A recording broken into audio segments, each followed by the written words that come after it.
thunder of jets in an open sky, a streak of gray, and a cheerful... A loop, a whirl, and a vertical climb, and once again you'll know it's time for the adventures of Rocky and Bullwinkle and friends. Starring that supersonic speedster, Rocket J. Squirrel, with his pal Bullwinkle the Moose, and a host of others. Hurry, Bullwinkle! The show's about to start! I'm coming as fast as I can. Wave to the people! Yay! Now what are you doing? Signing autographs. Let's see. John Smith. But your name is Bullwinkle. I know, but that's hard to spell.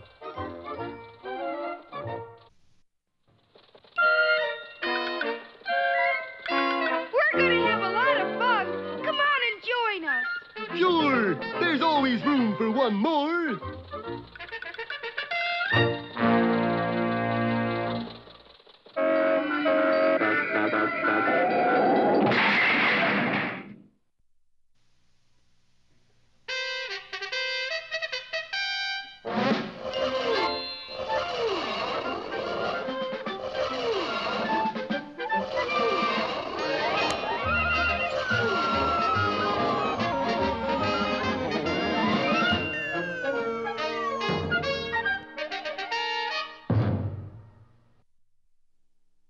Last time you remember, our friends were stranded in the middle of the desert with the sun setting fast. Well, they shivered their way through the long, cold night, and in the morning, gazed out over miles and miles of miles and miles. Where do you suppose we are, Rock? We're right in the middle of nowhere, Bullwinkle. Oh, I'm glad. I thought for a minute we were lost. It was at that moment that Captain Peach Fuzz made a momentous discovery. Rocky, Bullwinkle, look here. What is it, Captain? Well, if we weren't in the middle of the Sahara Desert, I'd say it was a railroad track. That's sure one on you. What do you mean, Bullwinkle? Well, that's just a mirage. Mirage? No, mirage. It's called a octopus illusion. Optical illusion. Yeah, it's not really here. Look, I'll kick it. Boy, that's what I really call a mirage.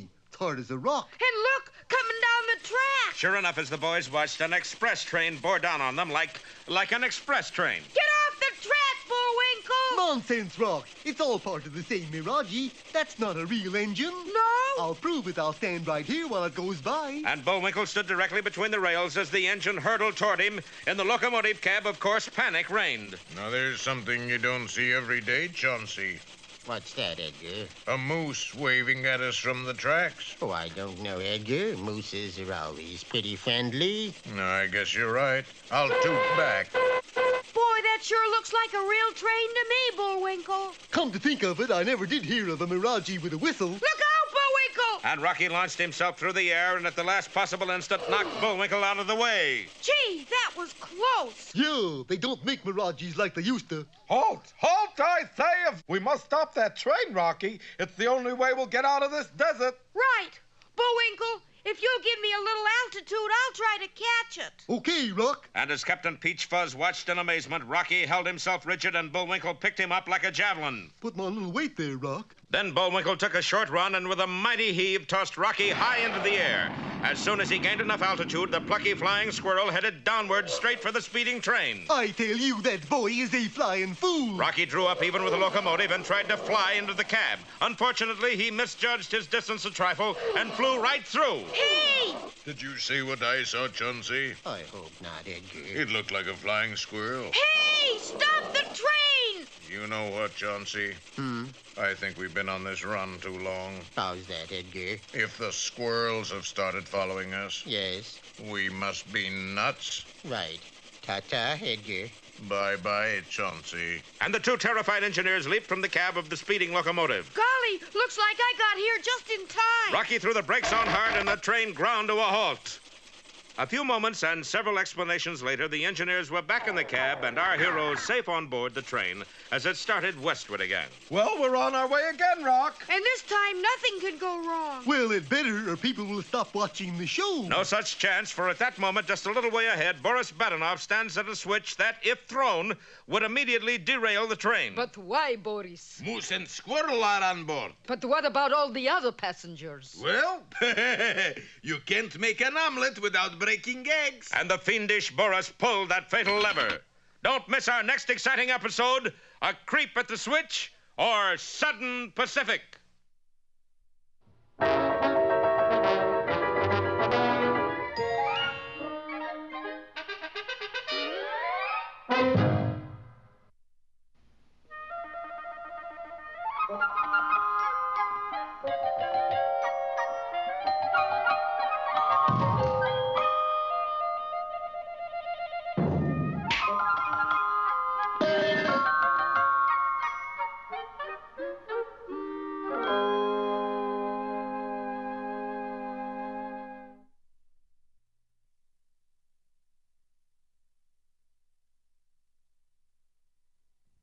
Once upon a time, in a large forest, there lived a woodchopper, his wife, and their 2 children, Hansel and Gretel.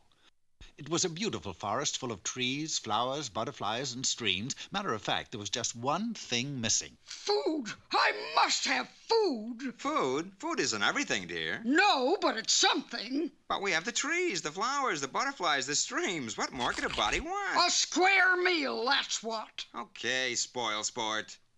Now, you might think that in a forest as big as this one, the woodchopper would be able to bring back some game for the table. But a curious thing happened to him when he went out. He just couldn't pass a tree without chopping it down. Well, after all, a woodchopper is to chop wood. So, each night the woodchopper would come home with lots of logs, but no food. And what good are logs? You can't eat them. Who says? Yummy. Anyone for roast leg of log?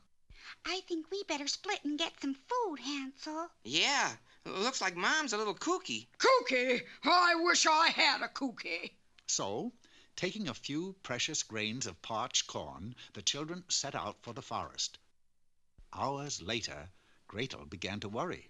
When we found food, how do we find our way back? Easy. Remember those grains of parched corn? Well, I've been leaving them as a trail so we can find our way home. Some neat plan, huh? That plan is for the birds.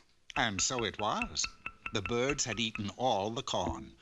Hopelessly lost, the children wandered about until Hansel suddenly bumped into something that wasn't a tree. Watch your step, stupid. You bumped right into that gingerbread house. Gingerbread house? Oh, isn't it cunning? Cunning? It looks good enough to eat. Have a piece of shutter. I'm more of a shingle and doorman myself. And in a few minutes, Hansel and Gretel had eaten a big hole in the little house. Then, suddenly... Nibble, nibble like a mouse. Who is nibbling at my house? There's always a catch. You're a wicked witch, aren't you? Well, yes. And you got all kinds of magic powers, true? Well, no. You can't breathe fire and smoke? Nope. I just get dizzy. You can't summon up demons? I don't know. Hey, you demons! Tweet! You got no magic powers at all? Well, there is one thing I'm pretty good at. Turning children into aardvarks. Yeah, at that you're pretty good. But I don't really care much for aardvarks. Then why do you keep changing children into them? Because I care even less for children. Besides, I have the witch's tradition to uphold. Isn't there something you'd rather do? Oh, sure. I'd like to know how to ride a broomstick. Broom, boy. But what's the use? I'll never get off the ground. If I show you how to ride a broomstick, will you change Hansel back again? Of course. But you aren't even a witch. Oh, come now. There's a little bit of the witch in all of us girls. Give me the broom. Now, you take this broom. Yeah. And you twirl it all around. Yeah. Now you put it on the ground. Oh, yeah. And you sit right down. Yeah. Now you tell that broom. Boom, boom, boom. Now you're on the roof. And sure enough, Gretel began to fly. Now me. But unfortunately, the witch hadn't asked how to turn the broom off. So, once she started it, she had to keep on going. And in a little while, she was in orbit around the Earth, where she remains to this day. But she did keep her word, for as soon as she had gone, Hansel turned back into himself. And so did aardvarks all over the world. In fact, aardvarks might have become extinct if it weren't for the fact that some aardvarks decided that they'd be happier remaining aardvarks. At any rate, Hansel and Gretel packed up the rest of the witch's house and started off. Of course, since they were in a magic forest, they soon came upon a huge talking duck. Oh, Duck, would you tell us the way back to our cottage? Je ne comprends pas. Yes, unfortunately, this was a French talking duck. But he indicated that the children were to get on his back, and down the river they went. After a long while, the duck said, Et voilà, nous avons arrivé. which is French for end of the line. Oh, joy! Home again! For there, sitting on a log, was their father, not with his axe, but with a musket. Father, why aren't you chopping down trees? Well, Gretel, I finally decided that all that glitters is not trees. You can't buy happiness with trees. Besides, I've chopped them all down. Now it's hunting. Hunting is the only thing. So, from that day on, Hansel and Gretel had plenty of food, and their mother never went hungry again. You know, sometimes I wish he'd stuck to his wood chopping.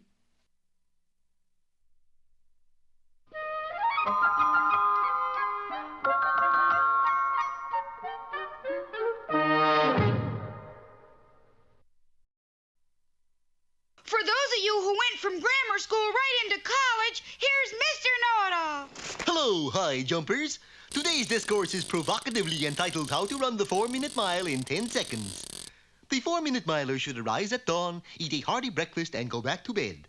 Howsoever, if you happen to sleep in a Murphy bed, and Murphy is a night watchman who demands his bed back in the daytime, then you must train elsewhere.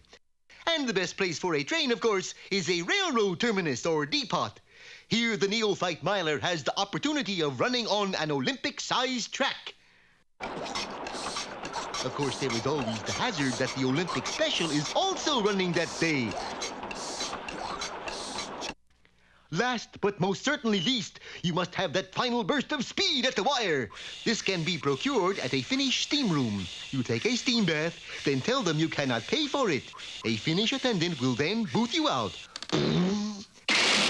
This is what is known as a finishing kick. At last, the day of the race is at hand, and there you are, ready to win the cup. The race is on, and you discover that you are not only running dead last, but that you are doing it in the Indianapolis auto race. But you win anyway, and in record time. Well, I don't get it, Mr. Know-It-All. How are you able to win the race? I know the judge. And now it's time... Time for that jolly juggler, Bullwinkle. Oh, dear. 3 at once. 1, 2. And now here's a feature you're sure to like. 3.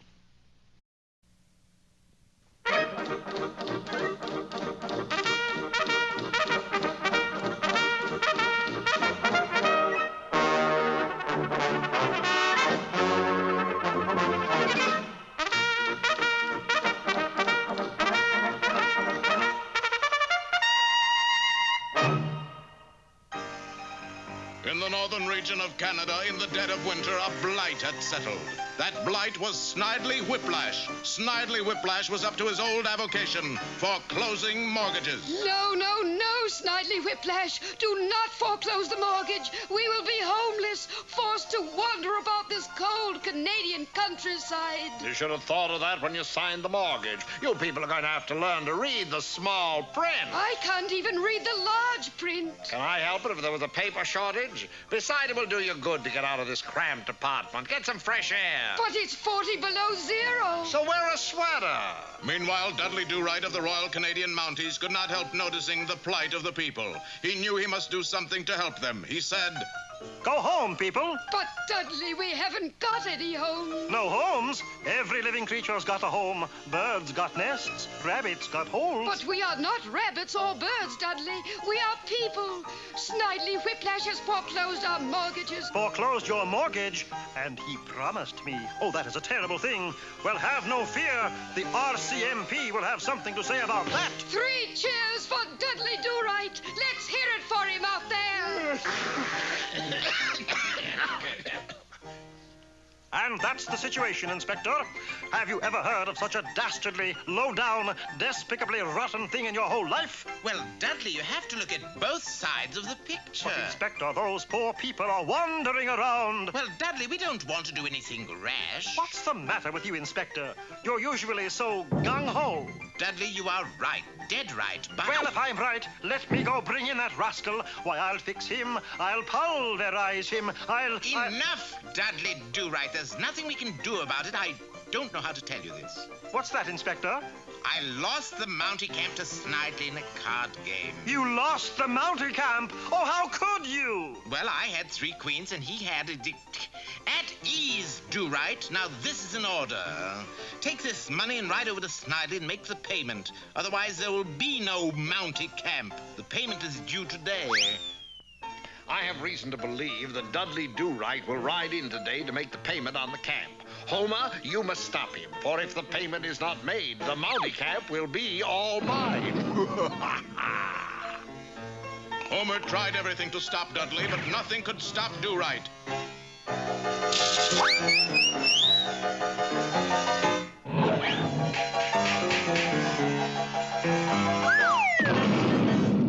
Can we talk this over, Do-Right? Too late for that, Whiplash. It's time for a showdown. Take this. Dudley, fancy meeting you here. I always knew you were a big spender, and there's just so many things in town I want to buy. But, Nell, this money is for... Me? Oh, do right. You always do so right. But, Nell, your father told me... You know Father always likes me to look nice. Oh, Nell. Gee. Can't trust you to do a thing right, Do right. Oh, it's that name. I knew it was that name. It never fails, Do right. You always do wrong. Well, I didn't get in the card game, Inspector. Enough! We have one last chance. You will have to go out and sell subscriptions to the Open Road for Mounters. That's the only way we can raise money for the payment. Do you like my dress, Father? Beautiful, my dear. You know I always like you in pink. Gee. Although Dudley went conscientiously from house to house... And if I sell enough subscriptions, I get to go to Catalina Island for a week. He was only able to make... $1.33? We're doomed, Do-Right, doomed. Inspector, there is one way out of this. Doomed. My horse is extremely lucky at cards. I think he can build that $1.33 up to make the payment. Doomed.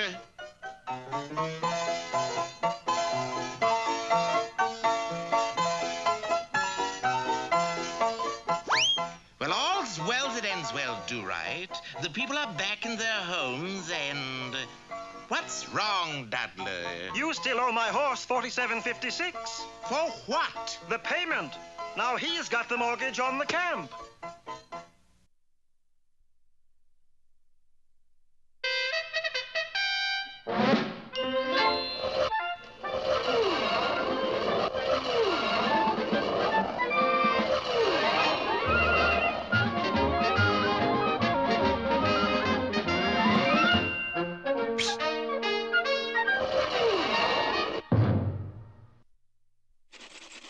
On the perilous path to Mount Flatton and Bullwinkle's mine, Rocky and Bullwinkle wound up on board a train crossing the desert. With them is Captain Peter Peachfuzz, the muddle-headed head of G2. Yes, Rocky, I've been following you and Bullwinkle for days now. Why? 'Cause I'm lost. But you must have another reason. Well, actually, it's your mine, Bullwinkle. What about it? It's chock full of Upsidasium. Upsidasium? Gee, that's great. Marvelous. What is it? I can't tell you. Can't tell us? But the mine's mine.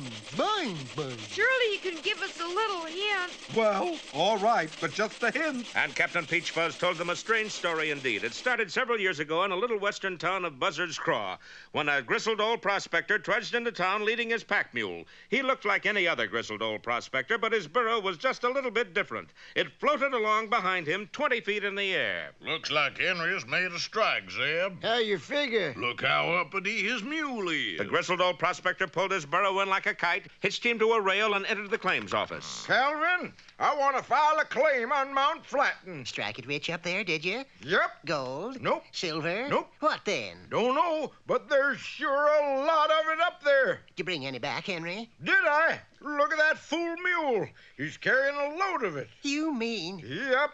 I figure it's some anti-gravity metal. Anti-gravity? What's that mean? It means the stuff falls up. Impossible. But at that moment, the town sneak thief, Scurvy McMurk, was rifling the old prospector's pack. Oh, boy, I got me a big chunk of... And McMurk, still holding a piece of the mysterious ore, shot skyward and was never seen again. And good riddance.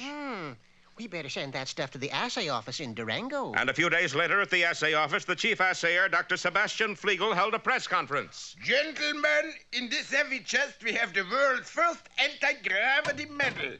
Down, boy.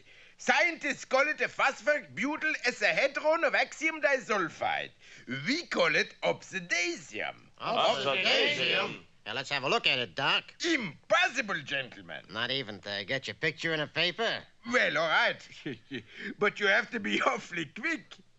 And as the doctor opened the heavy lid, the world's entire available supply of Upsidasium fell up and out of the chest, crashed through the ceiling, and disappeared into space. Would you like me to say cheese? Meanwhile, back in Buzzard's Craw, the grizzled old prospector was in for a severe disappointment. You can't file a claim on Mount Flatton, Henry. How come? Because Mount Flatton is already owned. By who or? By a moose. A moose? Dewlap D. Moose. What's so funny, Henry? 'Cause he'll never find Mount Flatton, is why. Why so? 'Cause it ain't nowhere to find. And the grizzled old prospector stalked out of the office and out of the story. And so you see, the government has been looking for Mount Flatton ever since. A lost mountain. Hokey smoke. Well, we'll all look for it together. Yeah, a whole mountain shouldn't be too hard to find. Oh, no? And what if the train you're on is speeding toward an open switch? And that's just what's happening now as Boris Badenov gleefully awaits the catastrophe. My, how time flies when you're having fun. Don't miss our next episode, The Train on the Plain, or The Overland Express.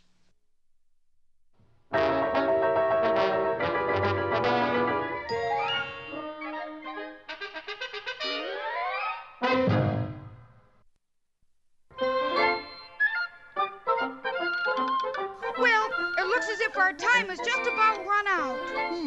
Mine must be a little slow. You got the credits, Bullwinkle? All on this itty-bitty card. Oop.